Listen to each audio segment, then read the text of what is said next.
Hello, curling fans, and welcome back to another edition of the Broom Brothers podcast.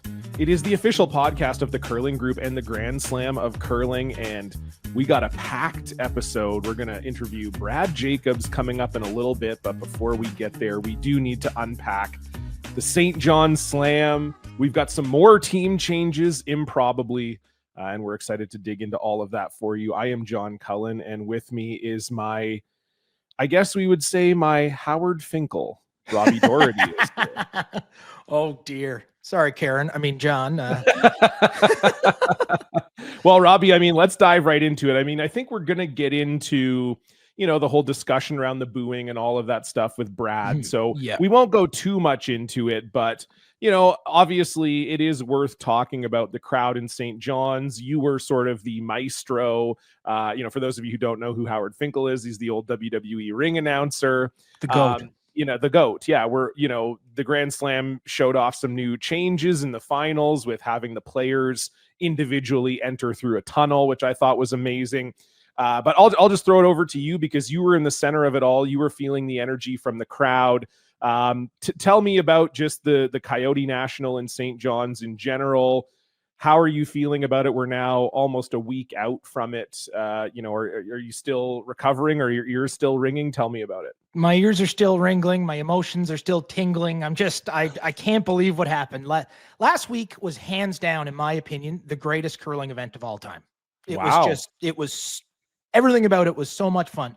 Obviously, for the local fans, I apologize. I know Gushu didn't make it to the final or win the event, but you know what? It was just, there was a little bit of everything. There was some amazing times. The very first time I went to announce Team Gushu on the ice, I looked at my bosses right before I went out and I said, "Wait for the pause." They said, "The what?" I said, "The pause." They had no idea what I was talking about. And then finally it came time for Gushu's rocks, or for their announcement. And I just said, "And throw in the yellow rocks."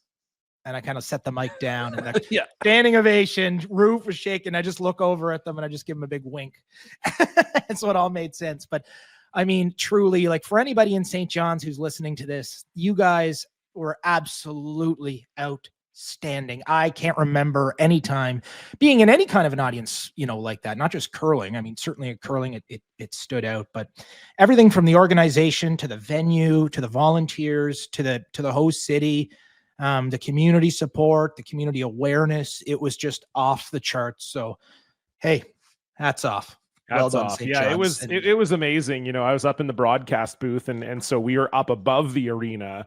And so, just kind of getting to see everything play out in the rink with all the cheering and just the vibes in the crowd. Obviously, I think, there was all the stuff with Brad Jacobs and that, but to me, what happened with Jacobs? Brad Jacobs. Yeah. No, but what happened? Oh yeah, I didn't hear about it. There was some booing, but we'll talk about it. I'll let Brad fill you in when we get to the interview.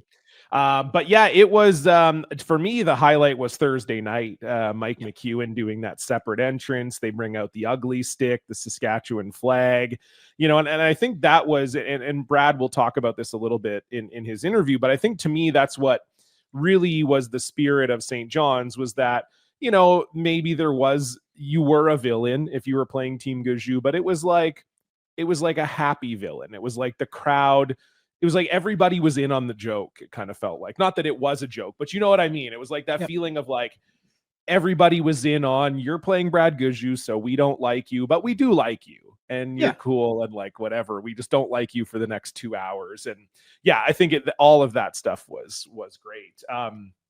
I think they appreciated the effort as well, to give them a little bit of bang for their buck in terms of entertainment. Mike McEwen's also a love team in Canada, so he probably had naturally a lot of fans there as well, and they've been hot lately and a fun team to watch. So, but what I loved about it, like you kind of mentioned it, but when they said, when the plan was for them to do that, I think they were kind of thinking in their head they're going to be booed out of the building.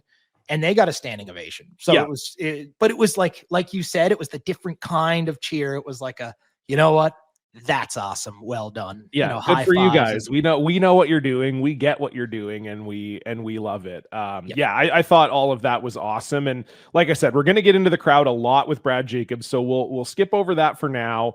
And let's go right to the event. Robbie, it feels like we're a broken record over here. This is like a little bit of deja vu from the last slam that we covered. But hey, guess what? Bruce Mowat and Rachel Homan won again. They did, yeah. There's just the fire under both those teams is just mind blowing. I can't really remember seeing anything like it in curling for a long time after this, especially Rachel. Like it's, there's an old saying in sports, it's one thing to win a championship. It's another thing to defend one. And last year she made headlines with a record. And I think this year she's on track to beat it. If not, it's certainly on par. It's just mind blowing how 40-2 on the year so far. Yeah, I mean, and the two losses were in the same event, so she's gone through 5 events completely undefeated. Yeah. So, and as I said in the last episode, it's not like this is the Cactus Pheasant Classic in Bear Ridge, Manitoba. That's a good pull. The Cactus Pheasant Classic was Brooks, Alberta. I remember that because of the old Curl TV menu. Yes. My dad got me Curl TV for Christmas one year. Classic. So I remember all those names. But my point is they're not toaster spiels. These are the best in the world she's playing. Yeah. And I think it's, it's exceptional. And I laughed going over to the men's side for a sec with Mowat.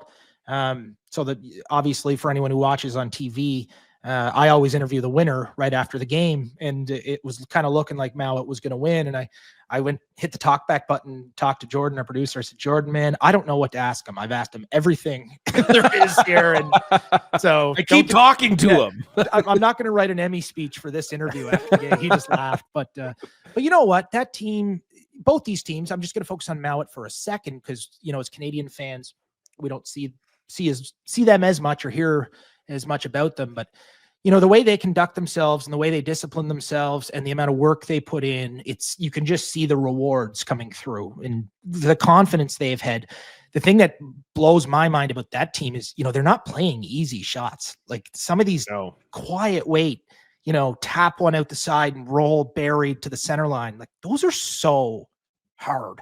I know for maybe, a casual curling fan, they like to see the big zoom rock and rocks fly everywhere. And those are tough. I'm not saying they're easy, but it's the delicate shots that really create not just difficulty, but that it takes a whole team to make it, whether you're, directional sweeping, whether the person calling line and precision. So I just think, if I'm a men's team, I don't know what it's going to take, but someone's going to have to step up here pretty soon because they're cruising.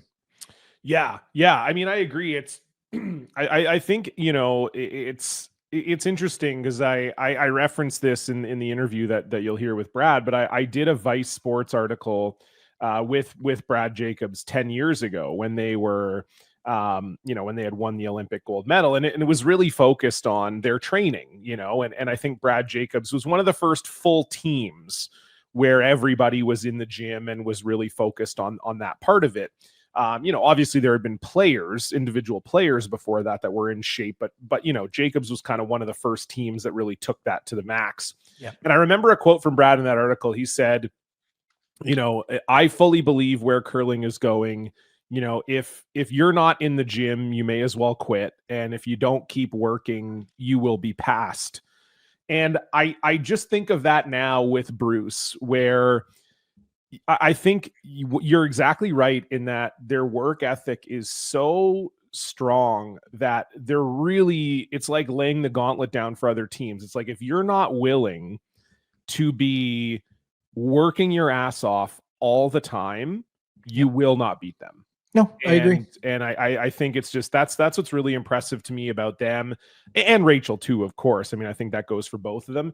I also think the chemistry piece is huge. It really feels like Tracy Fleury is fully comfortable on that Homan team now. Emma Miskew looks like a born second, after years of playing third. And then with Mowat, you talk about, and they talk about it too, like they're all really close friends. I got to hang out with them in PEI. I went golfing with them, and you can tell like they just have a really good vibe. And it's like, really, to be a successful curling team now, you need it all. You can't just have one thing, right? You can't just be really great at shooting. You can't just be the strongest team. You can't just have the best team chemistry. It's like you need it all or you won't win.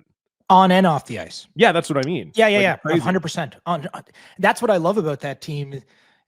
Is there's 4 like pretty different personalities. Maybe there's some that are more similar than others, but I mean, if you look at Hammy and you look at Grant Hardy, like I can't really think of 2 different personalities. Like but that's what makes that team so special. They have a little bit of everything, when they need that kind of quiet, thoughtful, strategic, Bruce and Grant are there. And then when chips are down and they need to lighten up, Hammy's the guy. So I just think that team's the total package, and they're going to be tough to beat's the wrong word. I don't even know how to say it, but teams are going to have to level up. Yeah, teams are going to have to level up for sure. And just before we move on from St. John's, it feels like every week we're talking about Bruce and Rachel. We had a slam debut for Mark Muscadovitz. Yep. We had Magnus Romsfjell back in the slam picture, Christina Black over on the women's side. What were some, you and I were in the building all week and maybe people aren't seeing every game and, whatever. Some people are only watching on TV, not watching the streams, which if that's you, you're making a huge mistake. But anyway, what for you, Robbie, having seen, been there all week long, what were some of your sort of like sneaky good performances of the week? Who were some teams that kind of surprised you or maybe were sneaky good this week that are maybe outside of the top names we usually talk about? Well, I'm going to start on the women's side. For me, and this kind of goes against what your last comment was, there are teams we don't usually talk about. But for me, I thought Team Hasselborg had a really, really big performance when I thought you were going to go there. And I agree. I mean, they're one of the most famous teams in the world. I'm not trying to doubt that. But, they didn't qualify in Charlottetown. They elected not to come to Nisku to get ready for the Europeans. And, we just hadn't seen them in a while. And they really looked like their old self out there, confident. Yep. Hitting well, but also playing the touch shots and, fearless. And Anna always strikes me. And that's what I admire about Anna Hasselborg is just, she'll show emotion. Obviously she'll get angry or what have you. Who doesn't? We're all human, but she always has that kind of fiery spark and that focus that, makes her not fun to play against, for the right reasons on her part. And they just looked like they did around that, say 2018 to 2021. And, I think it was her first time in a final since 22, I believe. Yeah. I think 21 or 2. And I just thought they almost had a, hey, everybody, we're back moment. And not that they ever really went anywhere, but they just for sure, like they were in that top tier. No, I agree. I mean, Anna told me that herself. I talked to her a little bit during the week and she just said, that it was feeling really good for them. And kind of the implication there was that, maybe they've had a bit of a stretch where it hasn't felt as good. So I think you're bang on with that for sure. Yeah, and the other one, of course, is and feel free to make fun of me because I'm being a homer here, but Christina Black. No, they made the quarterfinals out of the tier 2. I mean, that's a real accomplishment. We talked about it even in the tier 2. They were back in September. They were one of the lowest ranked teams in the tier 2 field. I think they were 33 in the world when they were playing in that tournament, and so. They were definitely not the favorite to win that tournament. Then you think, okay, well, they had a Cinderella run. They won that tournament. They're going to get pasted at the slams. Yep. And they really weren't at all. They were obviously, they had a tough opening game against Einarson, but then after that, they played Rachel Homan really tough. They beat some really tough teams. They beat Unji Gim, the world number 3, to get into the quarterfinals. Yep. They beat Stefania Constantini. I've always been impressed with Christina Black. We talked about it last episode, just how she's kind of fearless and, isn't bothered by whoever she's playing. Nope. But it was just, it was really nice. I was able to talk to them a few times throughout the week. I'm sure you were too. It was like they were conscious of enjoying the experience, not maybe knowing when they'll be back in the slams. And funny enough, that quarterfinal gets them closer. I think they're 22 in the world now. So they're getting there, but I think they were conscious of, we don't know when we'll be back here. Let's enjoy it while we're here, but let's also play well and not come into this just thinking like, well, we're happy to be here and whatever happens, 100%. happens. Like they were dialed in, they were treating the event like, I know for sure, like they were in bed early. They weren't out. Sometimes you see that with a team that kind of sneaks into a slam. They're like, whatever. I'm going to go. Yeah, I'm happy to be here. I'm going to the après curl every night. We're in St. John's. I'm getting screeched in multiple times. I don't give a shit. They were definitely, they had the right approach, and it paid off, I think. Yeah. And I think too, like, I know I might get my wrist slapped for talking about this, but let's be dead honest here. The Grand Slam, like, this is not the Scotties. It's just not the Scotties. No, it's tough. And for sure. Slightly, like, it's, you how many times, on day one of the Scotties, you see, obviously we're all kind of friends on Facebook and social media with other curlers. And it's like the very first practice day, and, there's selfies with other teams and that kind of happy-go-lucky. Slams isn't like that. It's the top 16 on the planet. So if you live in US, China, Japan, Canada, Sweden, doesn't matter. If you're in the top 16, you're invited. And I can say, you take out some of the weaker provinces, you replace them with a Rano or a Hasselborg or a Tirinzoni. Like, the field is a lot deeper. And I said that when we talked about Christina last week. She's scrappy. She doesn't care. She's not intimidated. She can play. And the other thing about Christina Black, and I know Christina probably better than I know the other three of her teammates other than Carly, but she loves curling. Christina Black eats, sleeps, and breathes curling. And it shows when she's out there. She's one of those people, and I'm not trying to sound cheesy or sell a script to Disney or anything, but when she's curling, especially in those big events, she just has that look in her eye, like there's no place else I'd rather be. And she embraced it. And then on top of that, you're in a 7,000 seat arena, and it was just, bigger and brighter and more challenging. And they realized, I think, that they had this opportunity. They embraced it. They made the most of it. And I'll tell you what, they lost the quarters, but they were damn close in in coming back. And so I think they kind of stole the show for me on the women's side. And going over to the men's side, for me, it was really one team and one standout performance, and that was Husley.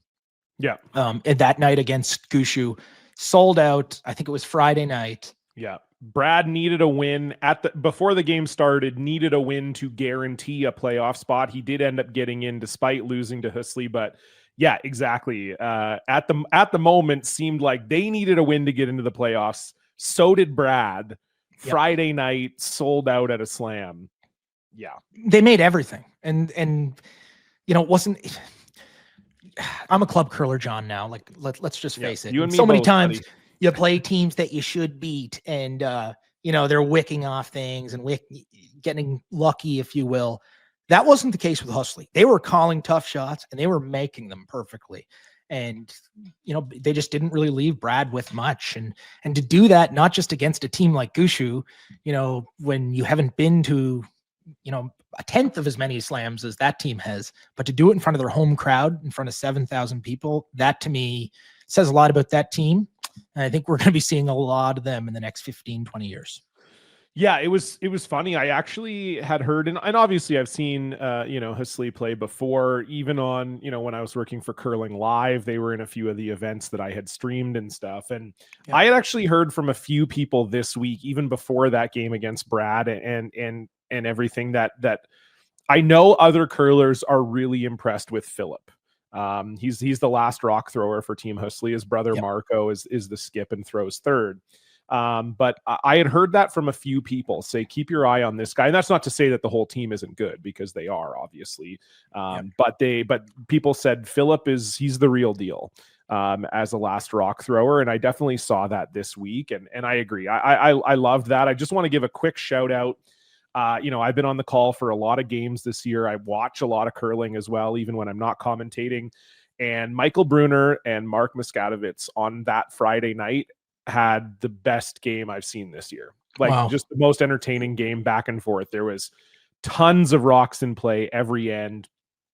Unbelievable execution and shot making. Both those teams needed a win to get into a tiebreaker as well. So they were both sitting at 1-2 and needed that win. Muscatowicz obviously was coming off of the European Championship. And it was just such a well-played game. And I know Michael Brunner, like he's in the fire constantly. Like he either he plays so aggressive that he's either going to be in the game with you or he's going to get his barn doors blown off. But it was very fun. Or he'll blow yours off. And it was really, it was just such a fun game that I think both teams, the combined team percentage was over 90%. Wow. It was just, and it was tough shots, run backs, quiet weight hits, insane draws. Like, it was just such a well-played game. So I got to shout out Brunner Muskatowicz. I thought that was probably the best game that I had seen all week. Muskatowicz was probably my number 2 pick as well. Yeah. You know, I got to see a little bit of them in the Europeans, but not much. You know, the time change isn't ideal for watching curling from Europe in Canada. Yes. But it was nice to see them in person. I had a good chat with Ryan Sherrard, their coach. Yep. He grew up in New Brunswick. He's just a few years older than me. And he was just saying, you know, how excited they were to be here. And this was at the start of the week. And, you know, I wanted to see if the proof was in the pudding, and it definitely was. You know, a quarterfinal finish in your first slam. Not a lot of German teams in Grand Slam events, so good on them. Can't wait to see what they do. Likewise. Okay, Robbie, It feels like another broken record here, but we got some more team changes here, buddy. Drum roll. Yes. Team Dunstone making some changes. This is hot off the press as we record. BJ Neufeld is out. John. Yes. Tell us what you know. Yeah. Tell us your thoughts and opinions. Well, yeah. So, I mean, I think, Robbie, a lot of people probably pretty surprised by this. I think especially I think, you know, it's tough because we just saw, like, Matt Dunstone just did an interview like not that long ago where he talked about, oh, we've been staying out of the team changes, and, you know, it's just we have great chemistry. And I think for someone who's watched them play this year, particularly recently, it just hasn't seemed like it has in the past in terms of chemistry, particularly between Matt and BJ. You know, I'm not going to speculate as to why they decided to make this change. I just think that, you know, it seemed clear as a neutral observer like myself that there was something not clicking there this year. And I don't know why. And I agree with Matt. I think over the last few years, it has actually been their chemistry that, you know, that has really carried them. But yeah, it just seemed like they were unhappy. It seemed like BJ wasn't happy. It seemed like Matt wasn't happy. The results haven't been there, aside from winning Red Deer, which they did without BJ. And so, you know, I think as a team, it's a situation where maybe they just want to freshen up. I mean, I think if they kept the team the way it was, I do think that they probably didn't have a chance of winning the Olympic trials, just the way things were going. And I know that it's getting a little ridiculous and all these teams are changing, and we may see even more team changes now that BJ is a free agent. But yeah, I think that, I think they just felt like this was a move they had to make to freshen the team up. And I mean, I think it's fairly obvious, Robbie. It hasn't been announced as of yet, but EJ Harnden seems to be the player that makes the most sense there. You know, reuniting with his brush brother, Ryan. They also won Red Deer together. We know that Colton Lott has the ability to throw third stone, and then you add EJ's sweeping. And not that Colton was a bad sweeper, but, you know, when you can add EJ, one of the best sweepers in the world, some would say even the best sweeper in the world, to that team, I think it makes them better. I think it makes them better on paper.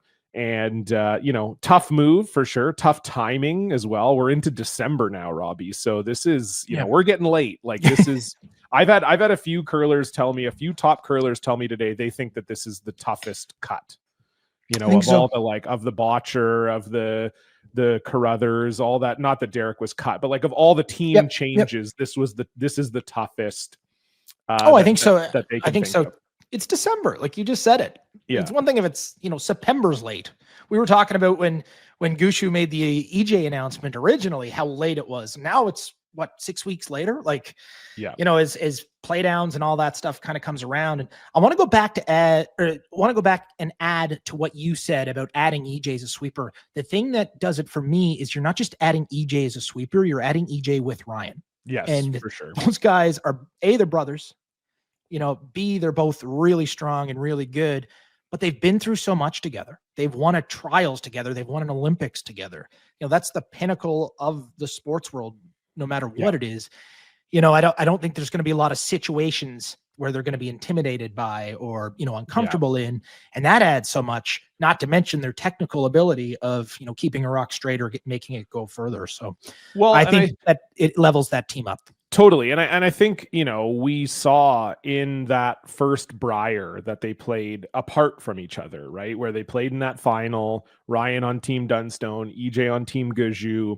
That was their first major event apart for, you know, 20 years or however long it has been. And I think even they didn't realize how tough that split would be on each other. Like, it seemed like they kind of figured it out in real time at that Briar that, oh, maybe I miss playing with my brother actually. And maybe this wasn't the right way to go. And so I do just wonder if that kind of invigoration of, you know, they're reuniting, they're back together. You know, I do wonder if that lifts the team as well. I think that's a good move for them. So, well, you could see it after that Briar final. You know, I know I'm seen by you know, a grouchy guy who yells loud and, you know, is killing our sport by trying to turn it into professional entertainment. True. Yeah. How dare you? How dare you make it exciting for the fans in the arena? But when Facebook hates me. But when I love you though. I love you too, man. But when I saw the three of them, EJ, Ryan, I think they were hugging their dad after that game. I was bawling my eyes out. My wife looking at me like, just, I don't know what she was doing, but she just looked. Everyone in that Briar was crying. Everyone was crying. It was a very emotional. Like, cheer up right now. Yeah, it was a very emotional final. Something I'll throw a little gas on in this little fire is, you know, where does BJ go? BJ Neufeld is a very good curler. Very, very good player. I mean, free agent.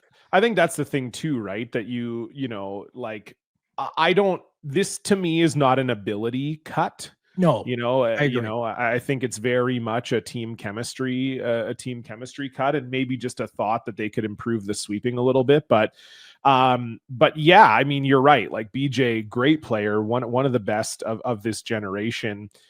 You know, I think there's two potential landing spots that stick out right away for me. The first is Kevin Cooey. It's two struggling teams, right? BJ and Kevin had a good mix at you know, when they won the Briar together, and I know that they really liked playing with each other. I think it was just when this past quad ended, you know, the opportunity to join Matt Dunstone and be able to play with a team in Manitoba, I think was a big draw for BJ. But I don't think it was ever a case of, I don't want to play with Kevin anymore and I don't like it. So I would look there, and I think that would be interesting, because I do think if they make that move, I do think Aaron Sluchinski would be the odd man out, which, after him dumping his entire team to then be left without a chair, would be one of the more vicious things we've seen in curling in a while. But Facebook could have a new villain. Yeah, but I think I think that would be the move there potentially. And then the other one is Reed Carruthers. You know, they obviously had to make the change with Derek stepping back, bringing on Kyle Deering,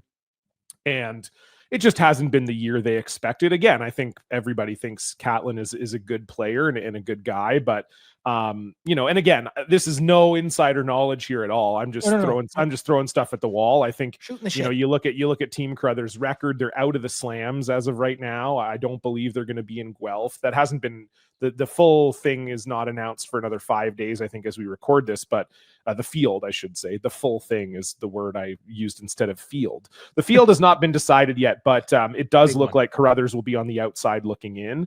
And so, yeah, you know, when you talk about playing your way out of slams, they just haven't looked themselves. You know, to me, those are the two clear options for BJ. I did wonder if BJ would take a step back, but we saw in that Team Dunstone statement today, BJ was quoted in there and said, "I'm looking forward to where my curling journey takes me next," which leads me to believe that he is he's open and he's willing. Yeah. So yeah. And I mean, there's a lot of teams who would be lucky to scoop him up. So I always like BJ too. He's such a great quiet, shy guy, but once you have a really good chat with him, he's one of the good ones for sure. So hope to see him land on his feet somewhere, and it'll be interesting to see what the Broom Brothers Yes. can do together. Not exactly. That's our next fight, John. I don't like our chances. No, I don't either. Well, speaking of the Brush Brothers, we've got a guy who played with them for the longest time here on the hot seat for our player interview this week. It's none other than Brad Jacobs. We knew we had to talk to him after Boogate or whatever we want to call it, but had a great chat with Brad, and we'll take you to that right now. Boo. All right, we are pleased to be joined by Brad Jacobs, fresh off of a finalist finish at the Kioti National. And Brad, we start every interview with the top 4. I'm going to give you 4 questions in quick succession, and you just give me the first answer that pops into your mind, okay? Okay, no pressure. No pressure at all. Here we go. Question number 1. Who is someone you have never played with before that you would like to? Wayne Madaw. If all of the rocks are good, you know both sets are good, what color are you taking? Yellow. Sorry, no, that's the wrong question. Here's this one. What is the worst piece of curling advice you've ever received? Worst piece of curling advice? Oh, for fuck's sakes, I don't know. I only get good advice, pretty much, you know, with the teams I'm on. I don't know. Next question. I don't get bad advice. Oh, that's good. I mean, that's good. I don't think I do. I really don't think I do. That's fair. That's totally fair. And how would your bitterest rival describe you? Boo. Yeah. I was going to say bitterest rival. Probably, I would probably say just like tough to beat, competitive, something like that. Maybe when I'm playing my best, maybe that guy's, you know, confident. So yeah, something like that. Okay. I love it. Robbie? Ooh, Brad. Yeah. It was a wild week in St. John's. You were in the heat of the moment. Let's get right to it. Overall thoughts on the crowd? Well, I mean, it was, I'm not, my statement isn't going to change. You know, I talked to a number of people after the game. John Brazo was one of them. Didn't get a chance to talk to you guys until now. And it's cool because now I've had a few days to come back home and reflect on it. So yeah, like, why don't we just fucking back right up to when it all happened? And you guys told me no filter, right? So no filter, yeah. No filter, bud. Let her I'm rip. the first guy on your podcast to drop a couple of F-bombs and drop away. We'll put an explicit rating on this one for the old heads who are listening to it. Okay, well, I mean, the old heads, whatever, that's cool. We want the younger generation as our focus, isn't it, boys? Yes, for sure. Okay, absolutely. Yeah.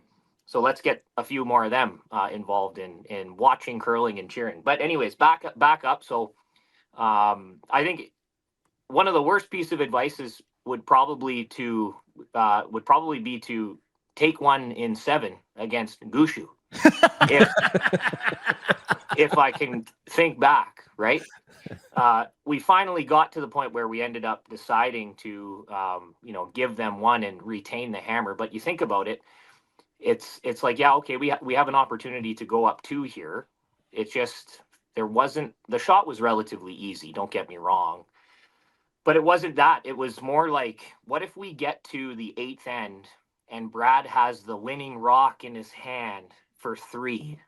This place is going to go crazy. Or we just keep the hammer and we have the winning rock, right, in our hands. So I think it made a lot of sense in that situation.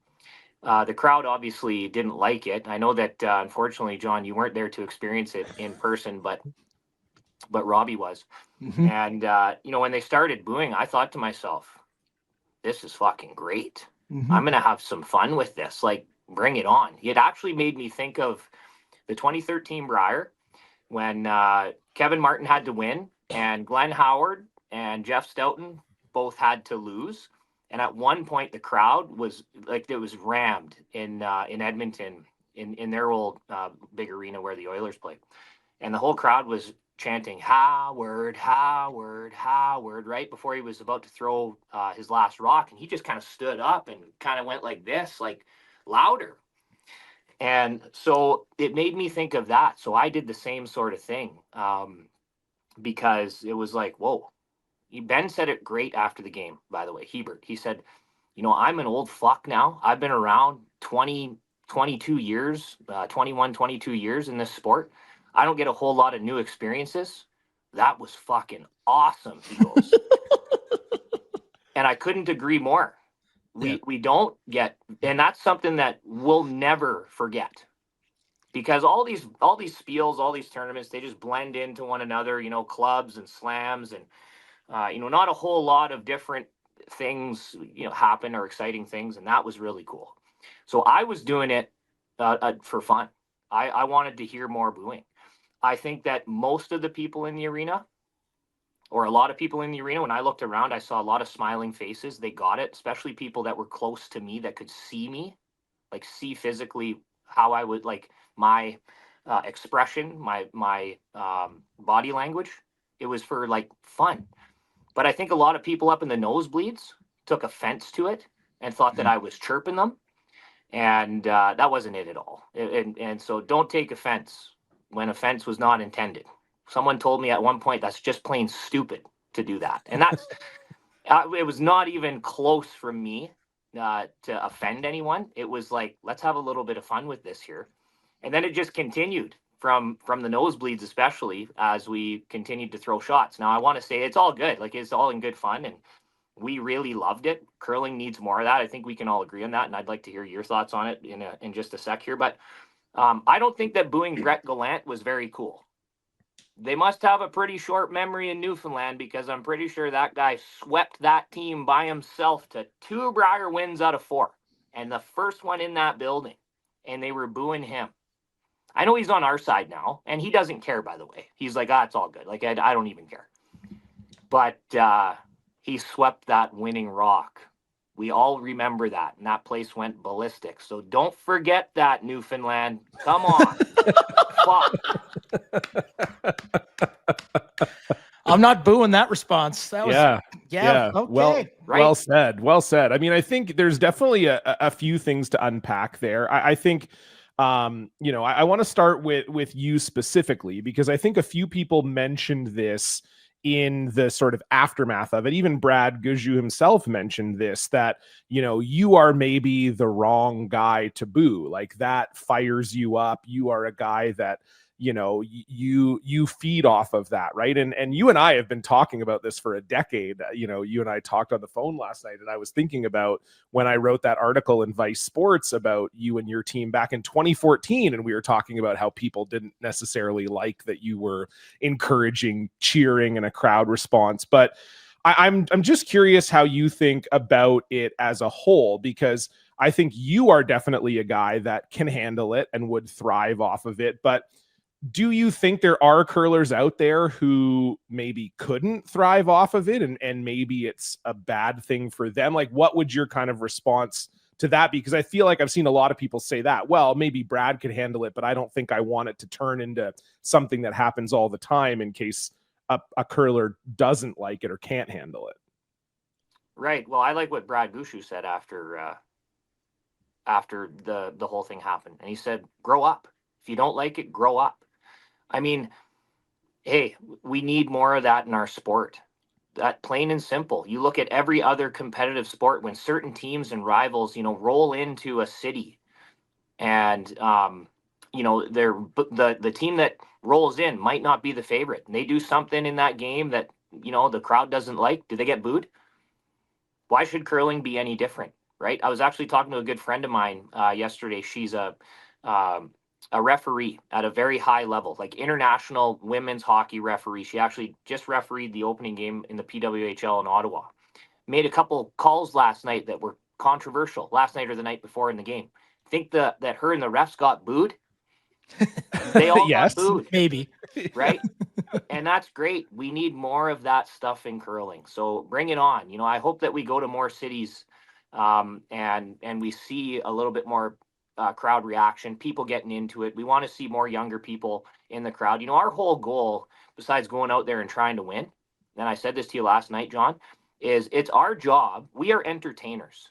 We are professional at our level in this sport. We are entertainers. It's our job to entertain the fans. And if getting into it a little bit like that, you know, the way that we did, or another way, or in your own way as a curling athlete, you know, however you got to do it, do it. We want to make sure that the price of admission was well worth it, if not more, for all of those people in the crowd. So that's part of our goal with things like that. And, you know, dating back to 2013, 2014, when we were younger and we started doing that stuff, you see a lot more curlers do it now, by the way. A lot more curlers, a lot of the younger athletes coming up are, you know, they're cheering for themselves when they make big shots. They're happy, they're enthusiastic, they're giving that, you know, fist pump, fucking right, let's go, right? And that's great for the sport, and hopefully that's going to attract more and more people to the sport worldwide. Want to watch this stuff? It's great. I want to jump in because I think it's hilarious that you said the word sport so many times in your answer on that. And that kind of leads into my next question. For how many years have we as curlers, or I'm a former curler, but, you know, have curling and curlers in general heard the comment or the question from so many people, curling's not a real sport. Curling's not a real sport. Yeah. We felt like we had to defend it. And it feels like for the first time in a long time, like you mentioned, 2013 Brier, the crowd acted like a sports crowd. And then all of a sudden the fans turned on it. Like, I thought it was amazing. And I don't hang out with many curlers here. I really don't. And they ask me, you know, a lot of my friends come from music or hockey or those kind of worlds. And, you know, they always make that comment about, you know, why is it so quiet in there? Why is it so, you know, why is it so, I don't know what the word is, but prestigious maybe, or, you know, exclusive, in that it's a, you know, that kind of chess clubby kind of crowd, we'll say. And then my phone blew up with so many people asking me, like, oh my God, you know, what was that like?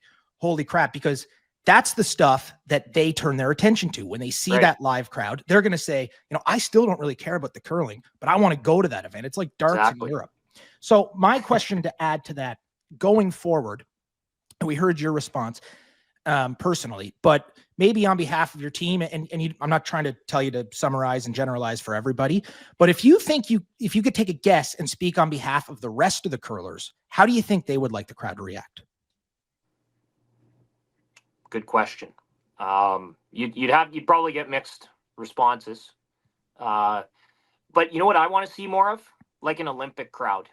Yeah. When I think about what you're saying, I want to see more of an Olympic crowd.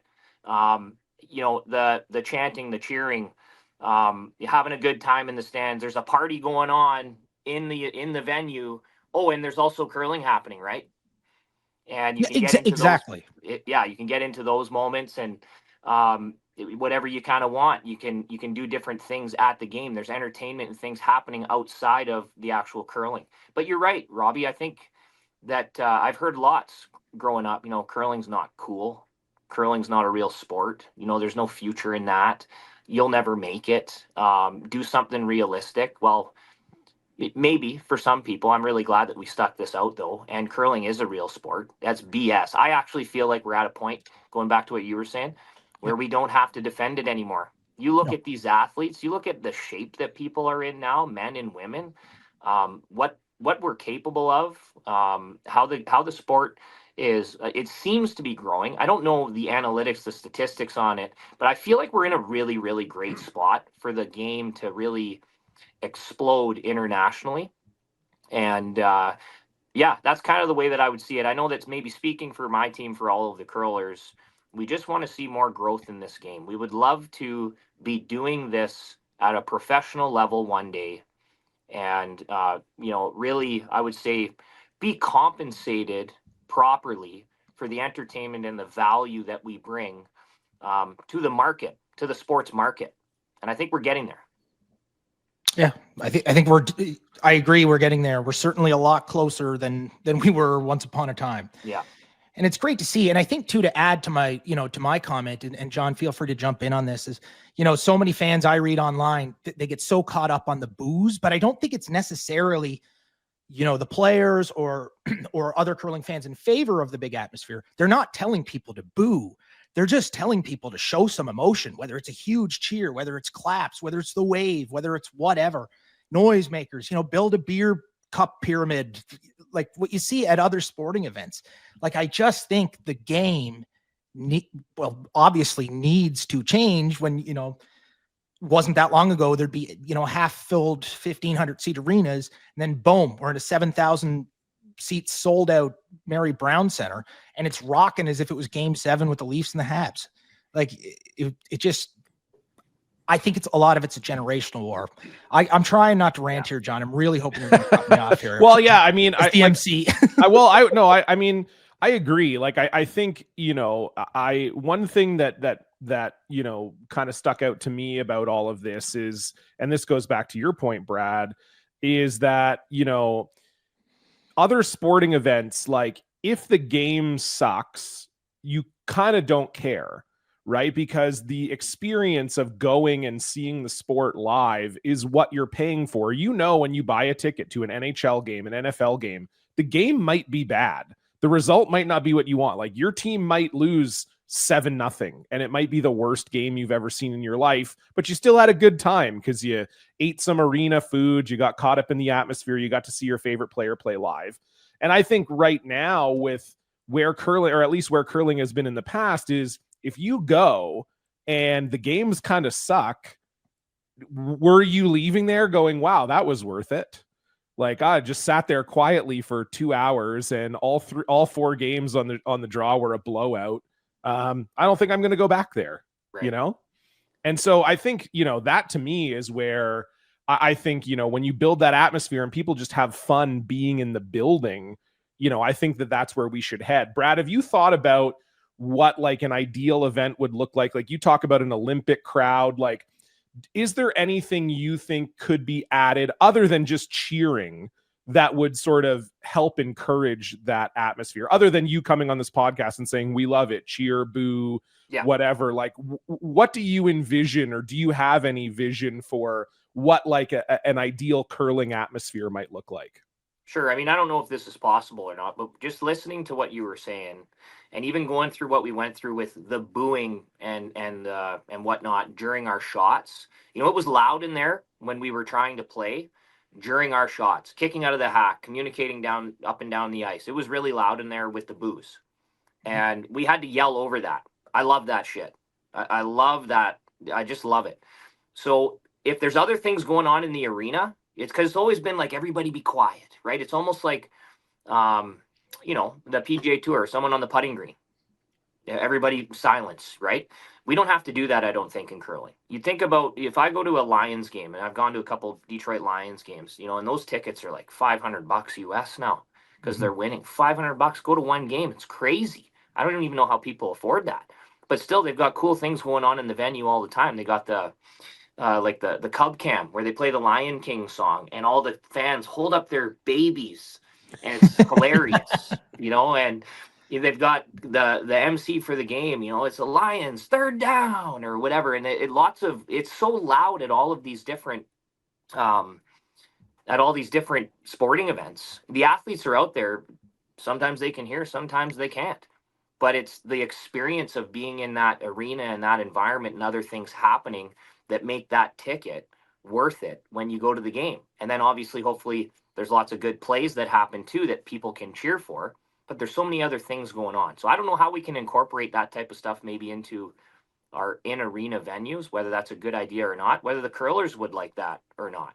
I don't really know, but personally, I mean, I don't really care. I don't think we care if the arena's sold out, if it's attracting more people, more corporate sponsors, more prize money to these things, and it's a lot more entertaining for the fans. Yeah, and I think the key word you said is experience. Like, so often we just think of curling as curling, and curling's competition is not just other sports. It's anything. It's concerts. It's community events going on. It's the entertainment dollar. You nailed it when you said that. And I think too, like, so often we hear the comparison. Like, I've been torn apart on Facebook, not so much Twitter, but Facebook about trying to be too much like WWE. And I always get a kick out of that because, when I fire back and, like, imagine if you go to a Toronto Maple Leafs game and they come on the ice and there's no lights, there's no music, there's no video, there's nothing. Put your hands together for the Toronto Maple Leafs. Exactly. Playing music when the team comes by out. Austin Matthews. No, but literally by William Nylander. Like, it just seems like until curling is back to broadcasting on AM radio or black and white TV and the trophies being presented with a man with a cigar and a fur coat, some fans are never going to be happy. And I'm just kind of like, guys, it's time to pass the torch. And I always go back to laughing at that wrestling comment because, as I said, like going to a hockey game, an NHL game, and there's no music when the team comes on the ice. Wrestling did that first. Hockey didn't start that, and wrestling copied. Wrestling did that. Playing a video when the team comes on the ice. Wrestling started that. I'm not trying to say I'm trying to turn this into wrestling, but wrestling has more, WWE itself has more social media followers than the NFL, MLB, NHL, and NBA combined. Wow. It's a premium entertainment dollar. So I'm not trying to say we're trying to turn the sport into wrestling, but they were kind of the innovators of the world of entertainment that has translated into other sports. And there's things from other sporting events that curling desperately can add. And, speaking on behalf of the Grand Slams, I can confidently say that we have a team who is certainly capable of doing that. And now the management group who is certainly motivated to add that. I want to ask you, for the younger generations coming up, how do you think that would affect them? So if you're I'll simplify the question a little bit, but if you're a 12-year-old, okay, and you're playing AAA hockey and, you're making the team and you're one of the cool dudes in school, but curling, looks cool. I want to try that. How much of a difference do you think it would make in recruitment of new people to the sport, young athletes to the sport, if they could look and see what they saw in Newfoundland, say, compared to what they saw, I'm just making this up, 5 years ago in wherever? Yeah. Summerside. Great question, man. I mean, I think we can all agree that it would make a big difference. Yeah. I think it would make a big difference. I look at some of the kids sometimes that join curling. Not all of the kids, but some of the kids. You guys will probably agree with me. It's almost like they try curling because they can't do anything else. Exactly. I fucking hate that. Same. Because you look at the curling athletes that make it in this sport, they're athletes.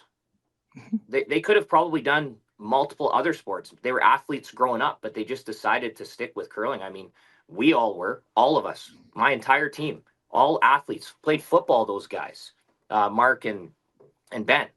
But I think it would make a big difference in attracting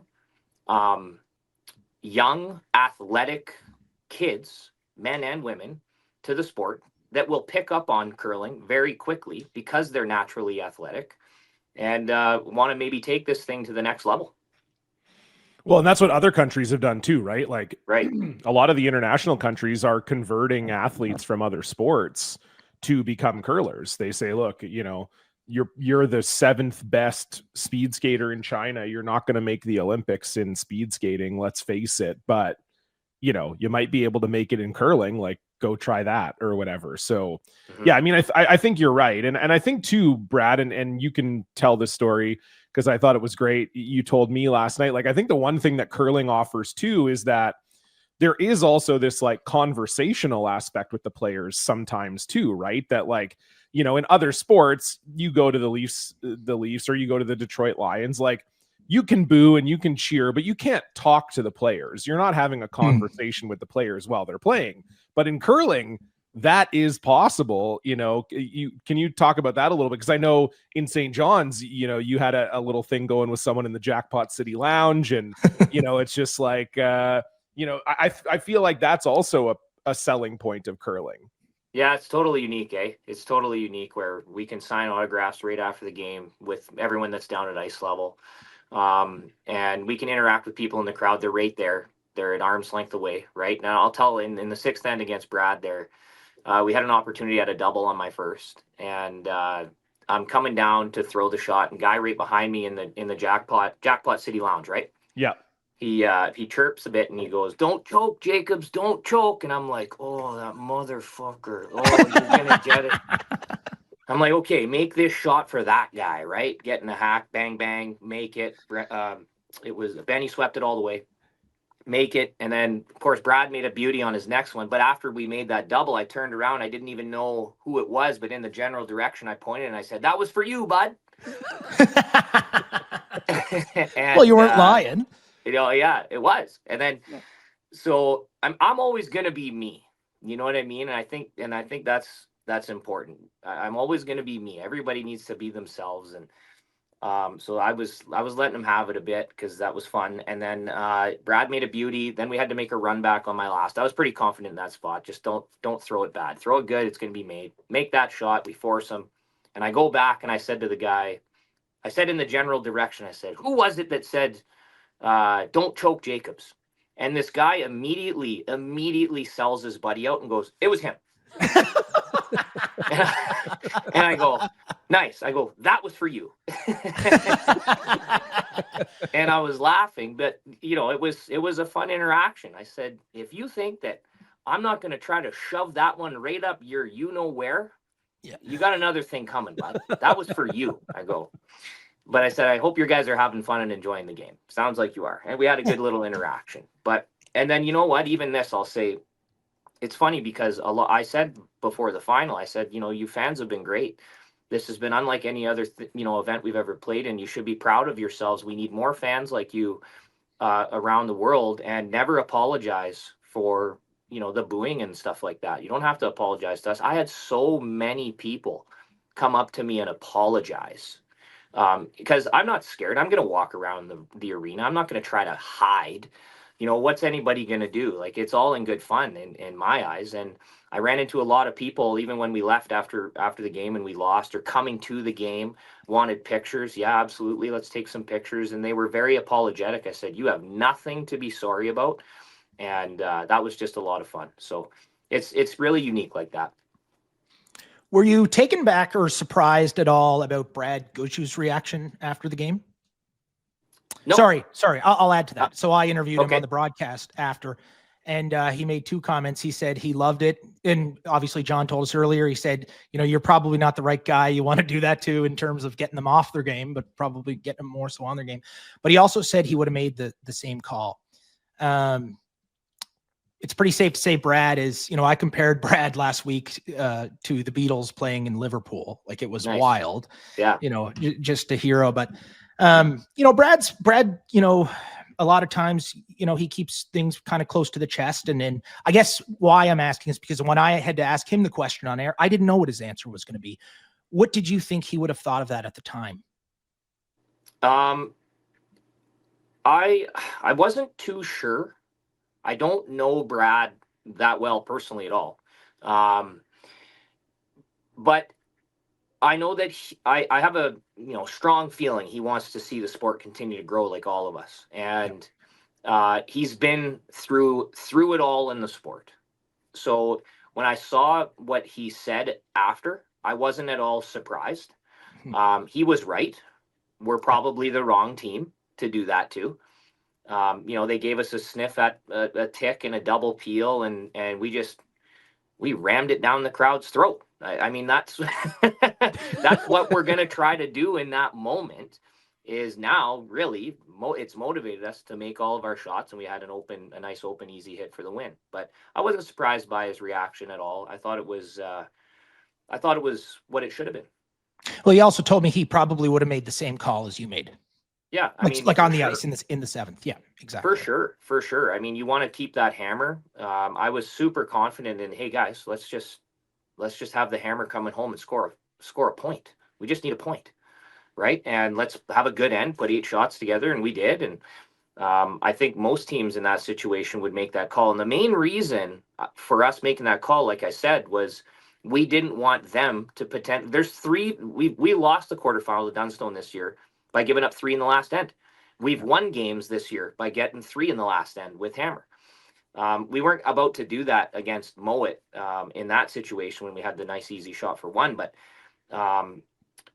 there's 3 balls out there everywhere, as you guys know. And the last thing we wanted was for them and Brad to be holding the winning rock. We wanted to be holding the winning rock. Makes a lot of sense. Yeah, no, I love and that. And just to jump in before we move on from that, me being me, I'm the MC, then working on the broadcast, but then I was going over to Après Curl to host, chats with teams on the stage. So I was running through the arena at all times. Nice. And I had a lot of people stop me and, just want to chat about things.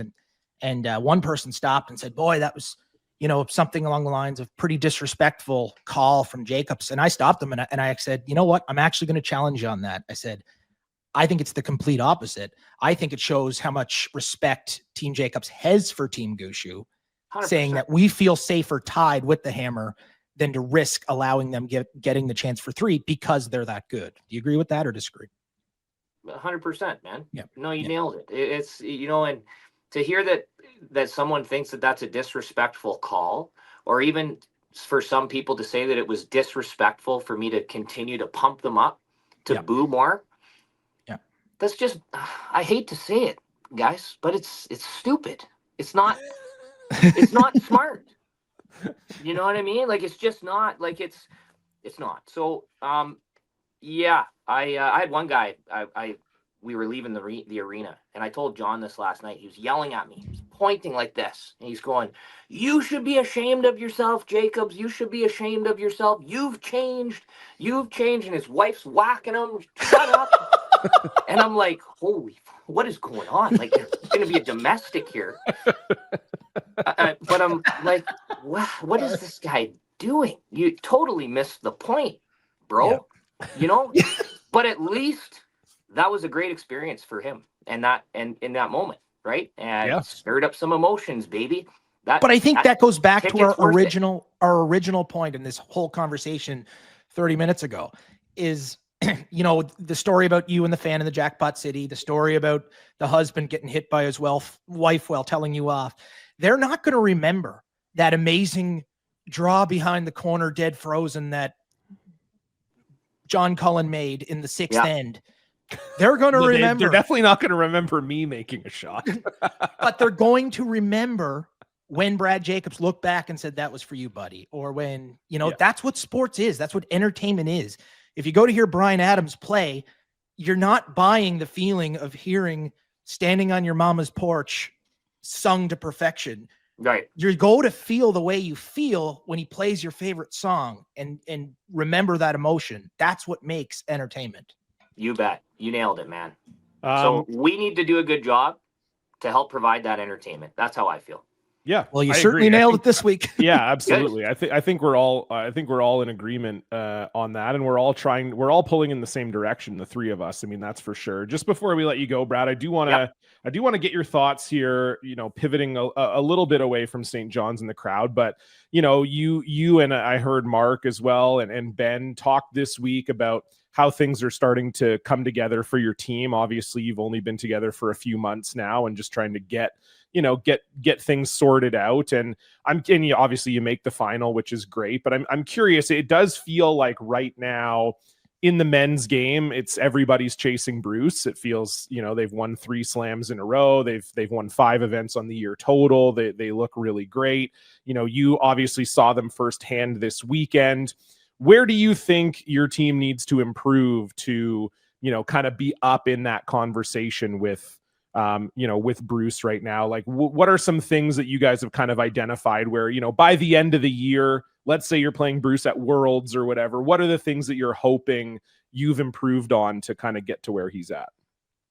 Well, let's back up to sort of the beginning of this season. And I just want to say that, like, right now, I'm having a ton of fun. I'm having a ton of fun with my guys, like, on and off the ice. They've just been fantastic. And yeah, we've had our ups and downs and some challenges. That's part of this whole thing. That's great. That's sport in general. People ask me all the time, how's curling going? And I'll say, well, up and down. That's sport. It's a roller coaster, man. But, we started this season. It's been about 4 months. And since we really started hitting the ice and training and all that stuff. But Ben was injured at the start of the season. He had a groin injury, he had a lower back injury that he got in PEI. We're making delivery changes. Ben and Brett switched their starting rock position. They were trying to get used to that. I'm trying to get used to how they practice. And I think that we've just finally collectively brought this all together. And I told the guys heading into the last slam, I said, you know, I think we're really, really close to having a breakthrough.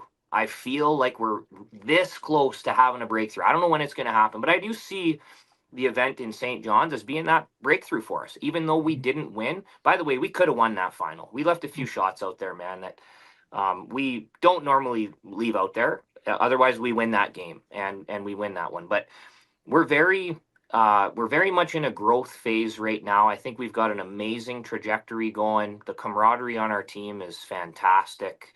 You know, we joke around a lot. We love to, you know, just spend time with each other. We love one another's company. I've been rooming with Brett, and I never knew Brett really before this season, and I feel like I'm developing a really great connection with him. It's awesome. And you know, I played with Mark before, so that's been going really well. And Ben's a lot of fun.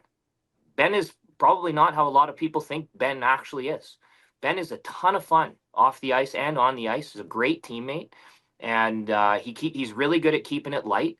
But we're all really focused and training our asses off too, throwing a ton of rocks in the gym, all that stuff. So I really like where our team's at. I think everybody feels great. And we've got one more event here before Christmas. I know we'll all be looking forward to a break and then coming out really strong in the new year. Love it. Cool. Robbie, you got anything else? I do. As this the old famous Robbie interview question at the end, but well, not on here, but anytime I interview people, I usually try to give them an open-ended question. I think it's pretty safe to say we just came off the greatest Grand Slam crowd of all time, and I don't think anyone's going to question that. Head and shoulders, knees and toes. What's your message to Guelph and Toronto now for anyone who has a ticket or potentially may buy a ticket? Ooh, good question. Well, anytime we have a slam in that Toronto area, crowds are kind of tough, right? Like, we don't get a whole lot of people out. I don't know why. Maybe just other things going on, and there's the awareness maybe isn't there. But if you've got a ticket, you're coming to the event, or you know you're in that area, you know, cheer for your favorite team. Wear some fun shit to the event. Have some drinks. Don't be afraid to party and be loud, and bring out your friends and family. You know, if you've got people that haven't experienced curling before, maybe haven't been to a curling club or a curling event or a game or anything like that, bring them out. Bring your friends and family out. Let's go have some fun. Get into that Jackpot City Lounge. Get rowdy. Get fucking rowdy. Let's go. You know what I mean? And have some fun, and just don't get kicked out, but do everything else. Do everything other than getting kicked out. Is fair game. There you go. You heard it from Brad Jacobs here first. Do everything you can except get kicked out. Brad, thank you so much for joining us. It was a pleasure to have you on the show, and good luck in Swift, and we'll see you in Guelph in the new year. Good stuff. Thanks, fellas. This was fun. See you, Brad. Bud. Okay, bye. All right. We are here at the end of the show. Thanks to Brad for joining us. Great interview, as always. Love chatting to Brad. Always have a guy that speaks his mind, Robbie. Yeah, it's too bad he couldn't have been, you know, a little less filtered. Like, it's too bad he didn't kind of speak from the heart in that. But yeah, I know. It definitely felt like he thought, you know, I got to watch myself here. So, yeah. You know, maybe next time we talk to him. No, but he's right. I mean, it was something else. I meant to tell him this. He'd get a kick out of it, but I believe it was Sunday morning. Yep. In my hotel room, TV was on and Sportsnet was on, and I woke up and like I opened my eyes and I was like, you know, that's my voice. And I kind of lifted my head, and they were showing Brad Gushu's interview after the game after that. So, you know, you can say what you want, have opinions, but the reality is it was the top story on Sportsnet Central, and we're still talking about it almost a week later. So, Brad, Thanks for your insight. That was a special moment for sure for the sport, and it was great to hear your totally honest feedback. Absolutely. Yeah. So we're going to play a game as we do at the end of every episode. I would just like to say, for those of you who have been watching this on video and who are maybe upset or say that I'm playing favorites by wearing a Team Hasselborg hoodie, they sent it to me. So if you are a curling team out there and you want me to wear your gear on this show, then send me some and I will be more than happy to wear it for you. This is not a favoritism thing. This is a they sent it to me thing. Okay? I'm just trying to get a raise. Yes, exactly. Well, I do. I've been wearing TCG stuff the rest of the time, so I figured I'd bust out my Team Hasselborg gear. But Robbie, perhaps fitting, we are going to play a game called Cheer or Boo. Ooh. And I am going to give you a curling situation, and you tell me whether you cheer or you boo. Me personally? That's just personally, whether you cheer is good, boo is bad, basically.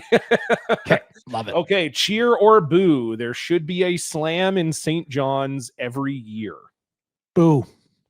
Okay. Yep. Boo. Do you know why? Maybe every second year, but I think St. John's is just, boo is a compliment to St. John's, but I think that was just such a magical week last week. The crowd was so special and unique. I'd hate to water it down. So just for that reason. Now, if I get an email saying we're going back next year, sign me up. I'm booking my flights. Can't wait.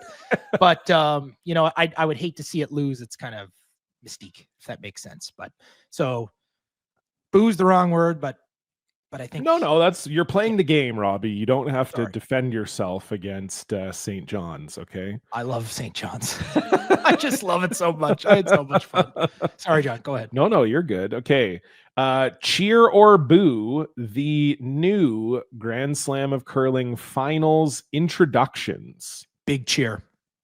Big cheer. I think it looks modern. So for those of you who didn't see, maybe each player entering individually, walking by the trophy, getting their own separate entrance, and then you did an interview with both the skips before the game.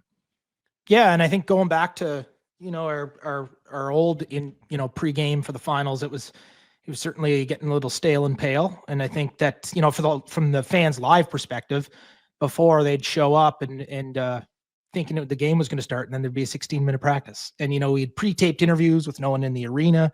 I thought this just gave it a level of excitement, and not just the tunnel and not just the team Cullen. Like I just thought it all it pumped the crowd up a lot more than I'd ever seen before. And now it was the first time we do it, so maybe it'll be different in Guelph. But I thought it worked really cool, and I liked having the two skips beside me at the same time. And for those who watched on TV, you might not know this, but those interviews were live to the house. So the audience could actually hear the interview. And I thought that made it more exciting for the crowd. Yeah. Puts them in touch with the players. Yeah, no, I agree. Cheer for me as well. No question. Okay. Cheer or boo. The best landing spot for BJ Neufeld is with Kevin Cooey. Cheer. Okay. Go on. Cheer. I think, I don't know how to word this maybe properly, but I think Kevin Cooey has unfinished business in curling, and I think he's going to make one more run. I don't know how old Kevin is, but I know he's not in his early 30s, but that guy can still play. And he's 49 at this point. No, he's not that old. He's like 47 or something. Yeah, I was thinking 45, 46. He's 49. I was right the first time. So there you go. He can play seniors next year, Kevin Cooey. I'll tell you what, though, he doesn't curl like a 49-year-old. Kevin Cooey can play, and I think he's definitely got one big charge left in him. And yeah, I think that's where I would want to go if I was BJ. Okay, I love it. Cheer or boo. Rachel Homan does go on to have the best season of all time and never loses another game this season. Cheer as in I think it's going to happen, or cheer as in I'm hoping it happens? Let's say you think for the good of the good of the game overall. Like, do you hope it happens, or do you want to see? Well, that's a pretty aggressive statement to win every single game for the rest of the year. They're 40-2, Robbie. But if it was any other team, it would be off the table. But you know what? I'm going to cheer it. I'm going to cheer because here's why. And I know I'm going to get slapped by every other women's curling team in 12. But in honesty, Rachel Homan is certainly she's had the spotlight on her in Canada for a long time. But I think after last year winning the Worlds and then the season she's having this year, she's really slowly making her way into that conversation about perhaps the greatest female Canadian athlete of all time, or at least one of them, at least not athlete of the year. And sometimes I think curling's overlooked, and I think it would be really good for the game in Canada to see somebody rise to prominence like that. Not that she's not already, on top, but but I think the game would benefit. So I'm going to cheer it. And I know how hard that team works. Yeah. Yeah. They work extremely hard. I agree. I mean, I think it's great. Final one. And we will talk about this more on our next episodes. This is like just a little preview for the next episode, but just a quick thought. Cheer or boo the proposed rule change that you cannot blank 2 ends in a row, or you lose hammer if you blank 2 ends in a row. I'm going to boo. I think I'm 2-part answer. I cheer for rule changes. I love trying new things. I love, if there seems to be an issue in anything, I'm not scared to try something and see how it works. I think that's how not just sports, but business and life evolves, and trying new things. And, but I don't think this is the answer. I think you're going to see if there is a blank, say in the first end, the second end is going to be real boring. Because if you don't have the hammer, well, they're not going to try and blank. So, you know what I mean? Throw 2 in the 4-foot. So, but I could be wrong. I'm a club curler, so what do I know? But in fairness, I do like how they're trying something new. So, okay. Love it. Well, we will dig into that more next episode, which will drop in about 2 weeks' time. Thank you so much for joining us for this one. As always, thank you again to Brad Jacobs. Thanks to the whole production team here on the Broom Brothers. And thanks to you for listening. If you like the show, please rate and review it on whatever podcast app you're listening to. Maybe tell a friend about it. You can also follow us on all social medias. We're just at the Broom Brothers. You can find us there. And if you'd like to see the video of this episode, you can catch it on our YouTube channel as well. We're the Broom Brothers on YouTube. For Robbie, I'm John. Thanks for tuning in. We'll see you back here very soon. Goodbye. Ooh.